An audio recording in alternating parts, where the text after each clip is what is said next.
Hello, and welcome to show number 2434 of Eyes on Success, a weekly program covering a wide variety of topics of interest to people with vision loss. I'm Nancy Torpey. And I'm Pete Torpey. The crucial part about failure is to look at dead on and take what you can from it so that you don't repeat your mistakes, and then get yourself together and swing for the fences again. And we all naturally hope to succeed in any endeavors that we attempt, but that doesn't always happen. And that's what today's show is about. Hard as one might try, success in achieving one's goals is not always guaranteed. When one misses the goal, however, the question is how one reacts to failure and what one learns from it. We'll talk with Dave Wilkinson about these issues as they relate to his unsuccessful attempt to complete a 3,000-mile cross-country bicycle race. But first, for a tip of the week. This week's tip comes from Dave Wilkinson. When you travel, a lot of the time when I travel, I find that I'm in an environment where blindness or visual impairment or disability as a whole is not necessarily... People will take you for who you are, but there's still that sort of, oh my gosh, sort of thing to it that gets old and boring. What I have found is that nudist or naturist events have very open people who are accepting of virtually everything, and that disability is far less of an issue if you're running around with naked strangers than it is anywhere else I've ever been. And thanks to Dave's advice, perhaps there will be an influx of visually impaired people at nudist colonies. You are listening to Eyes on Success. Success, success, success, success, success. Let's start by meeting Dave. Today's guest has been with us a number of times in the past, but he's in a new place these days. And so I thought, Dave, maybe you can introduce yourself and tell us exactly what you're doing these days. Yes, I am Dave Wilkinson, and I'm thrilled to be on Eyes on Success. It has been far too long, and I've had a bit of a career change since the last time I was here. I am now a senior digital accessibility analyst for Hilton Hotels. And what does that mean you do for Hilton? It means that I work on a digital accessibility team that is embedded in many, if not all, facets of the development of software, both on the mobile side of things, meaning the Hilton Honors app, on the computer side of things, so, for your PC and our websites and all that kind of stuff, and also internal software that might be used by hotels for everything from reservations to group bookings to anything you can possibly think of. And I work in conjunction with designers and developers so that everything that we do for my part of the Hilton universe is an equal experience for all. We want all of our customers and all of our clients and all of our hotel staff, whether it's franchises or members of the Hilton corporate community, to be able to perform all tasks equally in an environment that is attractive and is aesthetically pleasing in as many ways as possible. And that includes you, because you also rely on these accessibility features. Yes. And just for background, Dave, I don't remember, have you been blind since birth? I have. I've been blind since birth. I've been a screen reader user since the DOS days. Support for Eyes on Success comes from our listeners and corporate sponsors. For more information about airing promotional items on the show, send an email to hosts@eyesonsuccess.net. This week's focus topic is Dave Wilkinson's experiences participating in the Race Across America bicycle race and how he dealt with its challenges. The Race Across America website refers to the event as, and I quote, the world's toughest bicycle race. And it goes on to say why they believe that's true. For 43 years, Race Across America has been challenging ultra cyclists from around the globe to push their physical and mental limits to the farthest reaches. Starting in Oceanside, under one of the longest piers in California, the race spans over 3,000 miles, climbs 175,000 feet, crosses 13 states, and finishes on the boardwalk in Atlantic City, New Jersey. The route travels west to east, traversing 3 major mountain ranges, crosses 4 of America's longest rivers, and the Great Plains, also passing through such iconic landmarks as the Mojave and Sonoran Deserts, Monument Valley, and the Great Plains. Open to amateur and professional racers in solo, 2, 4, and 8-person relay teams, there is no other race in the world comparable to the Race Across America. The race has become a global icon, having had over 35 countries represented. Not only has it proven to be one of the most challenging races in the world, but it has become a huge platform for racers to raise awareness and money for charities of their choice. Racers have raised over $2 million per year over each of the past 5 years. The Race Across America is 30% longer than the Tour de France, and racers must complete the distance in roughly half the time with no days for resting. So that is quite a race, and we'll see what happened with Dave as he attempted it. Well, Dave, today we're going to talk about an interesting story you have to tell. And as you know, the name of the show is Eyes on Success. We generally feature stories of people overcoming barriers and hurdles in their pathway to their goals. And we talk about people's successes. But today's story is going to be a little bit different.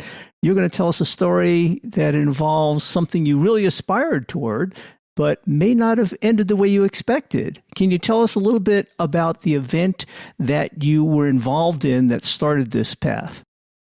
Absolutely. As a little bit of background, I do a lot of endurance sports. I've done well over 30 marathons, which don't necessarily fall into the endurance sports category, but I've started doing triathlons. I do Ironman triathlons, which are a combination of swimming, biking, and running. It's a 2.4 mile swim, 112 mile bike ride, and then you finish it up by running a marathon, which is 26.2 miles. I started doing Ironman triathlons as a response to a broken neck in a car crash in 2017 to bounce back and show that I was moderately invincible. At a certain point with Ironman, you start to think, what's next? Which is a patently absurd question to ask because those things are hard enough as it is. I was introduced to the concept of Race Across America by a friend one morning after a tethered swim in a lake to practice open water swimming, who mentioned that this was something that might be really painful and difficult to look at. And I was immediately interested. Many of our listeners may not know what the Race Across America is. Why don't you describe it for them? The idea of Race Across America is this. It's been ridden for 42 years now. It is a 3,000-mile cycling race that goes from coast to coast in the U.S. This year it started in Oceanside, California, ended up in Atlantic City, New Jersey. You have under 12 days to finish this thing. And that means about 250 miles of biking per day. That is one of the assumptions that I made, and I was wrong because you're actually well under 12 days. When you look at the actual time, it needs to be much closer to 280 or 290. And that was one of the miscalculations that I made. I took 12 days literally as in 12 24-hour days. It's not. It's really a little over 11 24-hour days. That's a lot of biking in a day. You can get a hell of a lot of biking. And you're looking at cycling in extraordinary circumstances. It was 121 degrees when we were riding through the desert in California and Arizona. And it was presumably sunny at 121 degrees. It was very, very sunny. It was hot enough that there's a warning in the literature on this that your follow vehicle needs to make sure that it doesn't park over any type of brush because you'll set it on fire. Wow. And I understand that you worked very hard to prepare for this. You knew how difficult it was going to be. You talked about preparing for about a year and spending a lot of time. This was kind of a huge goal of yours to accomplish this. This was a giant goal. I started training on January 1 of 2022. So I trained for almost a year and a half for this. I rode over 14,000 miles in training. I did various long rides to try to get used to riding in the middle of the night when you're tired, all this kind of stuff. I did a qualifying race where I rode a 444-mile race that you had to finish in under, I think it was 44 hours, that my guide and I finished in 31.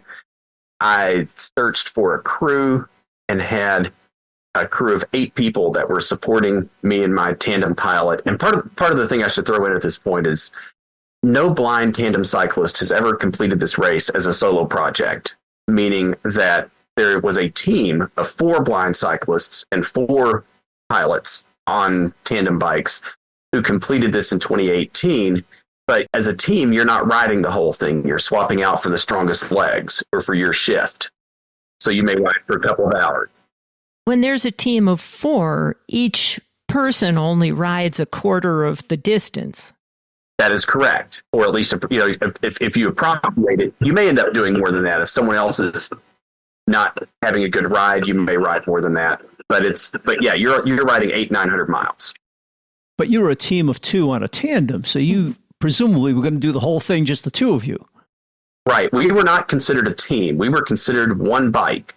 So we had to ride the whole thing as 2 parts of one bike, if that makes sense. Because as a team of 2 would mean that you were alternating back and forth. Did you have just one pilot? Yes. So you found somebody else who was happy to ride 3,000 miles with you cross country? Yes. Well, tell us his name then. Would love to. Jim Trout. He's a world-class cyclist. He's finished racing across America twice. He's cycled in 40 some odd different countries. He is a first-class, world-class cyclist. And to take this on with me was a huge undertaking on his part, and I am forever eternally grateful. So it sounds like being a super athlete as you were to begin with, and then training specifically for this event over a year, you were already at the beginning to start this race and gung-ho and felt pretty good about it, I guess. I felt very good about it. I think looking back on it, I felt overly good about it. There are some things that you don't understand what you're doing until you do them, and this is one of them. And spoiler alert for the people that are out there listening to this, we didn't make it. And second spoiler alert, we didn't make it by a long shot. We made about 1,200 miles, and we're probably lucky to make that. And there are various reasons for that we could spend. There's probably hundreds of pages of writing that can be put into explaining some of the reasons that we didn't make it. It's also worth noting that we were far from the first people to drop out. I think we were the 9th or 10th bike to drop out. There's only like 20 some odd cycling teams trying this as a solo project to begin with. So we were not the first to go. So you started this out in California with great anticipation. You biked over the Rocky Mountains and through all of that and biked through Arizona when it was 121 degrees. And I suppose it was taking its toll. What happened? We had a number of things, and I should state at the outset that none of what I'm about to go into deflects from the end result that we didn't make it. And one of the things that I emphasize and that I think attracted your attention to this podcast is I'm a huge believer in when you fail at doing something to evaluate what happened, take the positives from it, the negatives, take as much information as you can and evaluate it to make sure that in moving forward, whatever you do in life, you don't make the same mistakes again. With that being said, several things happened. My pilot had significant issues in the heat when we hit the desert, almost from day one. And we lost a lot of time so that he could get cooled down and could continue to ride. We booked a hotel one afternoon where we could just stay for 4 or 5 hours and wait until it got cooler, etc., and do as much riding as we could through the night. We had a flat in the painted desert in our follow van, and there was no cell service. And you have to have a follow van with you. You're riding in extreme conditions, and you need to have constant support. water, cooling vests, being misted, getting fresh ice water, taking 5-minute air conditioning breaks. You're doing anything you can to survive riding in 120-degree weather. So when our follow van had a flat, we were stuck and we had no cell service, and the jack broke in the van that we were trying to replace the tire with. And we had to wait until a car came along that actually had a jack so that we could replace the tire with a spare, which also cost us a couple of hours. Wow. We had a number of other things happen. I had a crew member who did not function well under the pressure and honestly just had a break with reality and just was not functioning, which also caused a lot of trouble and problems just in the crew itself. I don't know what the details of that were, and we'll leave it to that crew member to hopefully get the help that they need. But that was unexpected. As we started to lose time, we knew we were going to lose time in the hills. Tandem bikes don't do well going uphill. You're carrying hundreds of pounds of weight. Tandem bikes aren't very flexible. They can't make the quick turns. There's more of it to take uphill. It's the sheer bulk. Tandems are just slower. That's our excuse. We were always slow on a tandem. We were great going downhill, but boy, going uphill was really a slog. Well, we were fast going downhill, but within limits. As the pilot, I chickened out around 40 miles an hour and hit the brakes. Here's the interesting part about downhill. The assumption that people make is that you can make up for the speed downhill that you lose going uphill. I believe that is false. The reason I believe that is false is there's only so fast you can go. On a regular bike, you can hit 50 miles an hour going down really long downhills. I can do that on a tandem, but I can't go any faster because you've got to be able to control this behemoth. And you've got to be able to make quick turns. You've got to be able to have enough speed scrubbed off that if something comes out in your way and you have to avoid it or stop in a hurry, you have to be able to do it. If we let off the brakes and just let that thing fly, God knows how fast it would go. But we wouldn't be in control. And a wreck going that fast is going to kill you. So you can only go as fast as a lot of the other bikes can go going downhill, and you lose speed going uphill. Dave clearly has more nerve than I do, going downhill at 50 miles an hour without a seatbelt. Now, it sounds like you had ample reason to call this off after only going a little bit more than a third of the way through the race between the heat and the flat and all the other things that happened. But it must have been a difficult decision at the time, I would guess. It was a crushing decision. When I put an end to it, and to be very clear, I called it off, and it was the right decision to make. To make up time, we started cutting into our sleep, which was already minimal at 3.5 hours a day anyway. And we started trying to knock off time for that. And we were coming into Trinidad, Colorado, which is right before the fun downhill flats began going through the plains of Colorado into Kansas. And I was exhausted enough that I could be told something and I could feel my brain working to decide if it really felt like doing it. And it became readily apparent to anyone close by, including me, that I was an unsafe rider. I couldn't execute commands in a hurry, and I was putting me and I was putting my pilot at risk. And we came up to a hill, and he said, we're going to have to pedal hard to go up this hill. And I basically said, I'm not going to. I'm done. And it was crushing. What kind of shape was your pilot in? I mean, he was doing everything you were doing, too, having all the same hardships. He was. Jim was having back problems. We kept having to stop or slow down so that he could stand up, stretch his back. He had had a lot of trouble in the heat. And again, we didn't count on any of this ahead of time. You assume that things are going to work well, and you take every precaution you can, and you come up with every possible scenario you can. I wasn't counting on having a flat in the Painted Desert with no cell service. Jim wasn't counting on having trouble with the heat.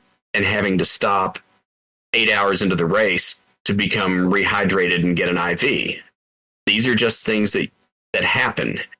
And one of the things that I took away from this is I now understand the gravity of what can go wrong. There's no way we could have planned for some of the things that happened. There's just not.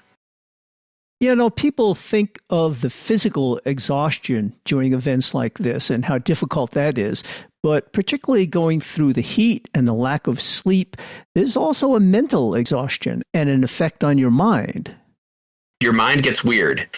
And it was crushing. This was something I'd worked for a couple of years.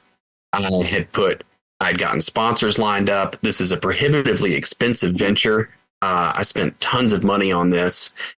I put a lot of time into it.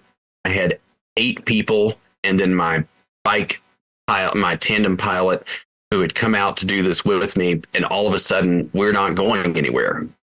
And that was a horrible reality to face. And it was one of the more traumatizing events of my life, not to be overly dramatic, but it really was. I assumed going into this that we had a very good chance of making it. I knew a lot of things had to go our way.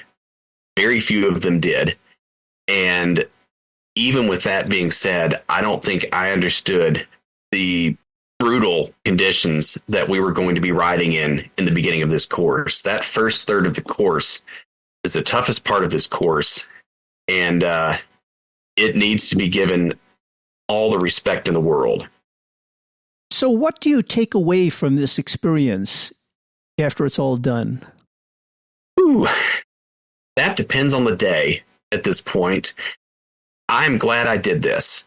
I will always be very disappointed that I didn't conquer it. I will be eternally grateful to my pilot and to my crew for putting so much belief and energy and just everything into making this go. Well, I think that people can't expect to succeed 100% of the time. In fact, some people will say, if you never fail, you haven't tried hard enough. But the real question is, what do you do with those failures? What do you learn from it? And, you still come out with the experience. You take time to grieve, and failure is a grieving process, and it hurts, and it ought to hurt. Because if the goal wasn't worth going for, and if it doesn't hurt when you don't get it, then it wasn't important enough to you. And so you hurt, you grieve, you take care of yourself, you allow others to take care of you. My wife has done a fabulous job of sort of keeping me going through all of this. And at a certain point when you evaluate what went wrong. You give yourself credit for the things that worked. You take a hard look at what didn't work. You evaluate why it didn't work, if it could have been done differently. And if it could have been done differently, you look at why it wasn't done differently. And a lot of that will come down to things that you simply don't know. The crucial part about failure is to look at dead on and take what you can from it so that you don't repeat your mistakes. And then get yourself together and swing for the fences again. Well, that's a good attitude. It sounds like you're not afraid to make an attempt at something like this again. I would argue that we are on this earth once, and you better make the most of it because you're not coming back. And if you've only got one shot at something, you better damn well make the most of it. And that's just the way that I view life. This is a one-shot deal, and I intend to get the absolute most out of my time on this planet as I can. So do you have another challenge lined up? I have been forbidden from thinking about long-term challenges. I do have a half and full Ironman coming up in the next couple of months, so that will keep me busy. So right now we're focused on a half Ironman and a full Ironman, and taking my wife on a much-deserved vacation for our anniversary in September. Great. Sounds good.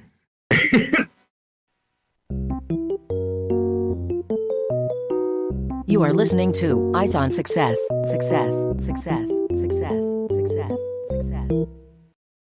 Now for this week's final item, how to learn more about the race across America, about Dave Wilkinson's participation in it, and how to contact him and them.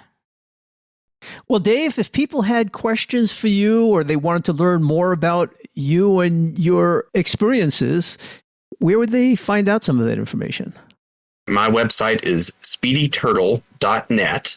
That's SPEEDYTURTLE.net. You can email me at Dave, DAVE, at speedyturtle.net. And I would love to hear from you. And if, after hearing your description of this race, anybody else wants to learn more about it and maybe even do it, where would they get information about Race Across America? They can go to raceacrossamerica.org. I would strongly encourage you to look at past riders, find them on social media, and message them and talk to them individually. You cannot get enough information about what you're heading into with this. The logistics are incredible. This is not for the faint of heart. You are going to want to consider things like funding. I think our total budget for this, we probably spent about $40,000. Wow. This is not something that you are going to wake up one morning and decide that would be fun. So take it carefully and put a lot of thought into your plan. In addition, you can find many real-time posts from Dave about his experiences in the race on Facebook, where you search for Speedy Turtle Races Across America. And of course, if you missed any of that, you can just click on the show notes for this episode, which is episode 2434 at www.eyesonsuccess.net. And you'll find all that information there. That's it for today's show. Next week on Eyes on Success, we'll be talking about AI-generated video descriptions using PickyBot. There are several artificial intelligence tools that vision-impaired people can use for describing scenes and photographs to assist in their daily lives. PickyBot is unique, however, in that it also has the ability to describe video content. We'll talk with Martijn van der Spek, developer of the app, about how it works and its many customizable features. And if you use an English-based screen reader, you may have heard it referred to as PixieBot. Thanks for joining us this week, and we hope you'll join us next week for that episode. You've been listening to Eyes on Success, hosted and produced by Nancy Goodman Torpey and Peter Torpey. You can access the full archive of previous shows, subscribe to the podcast, and much more by going to our website, www.eyesonsuccess.net. If you have questions about anything you've heard on the show or have suggestions for future shows, send an email to hosts@eyesonsuccess.net. Thank you for listening and have a nice day.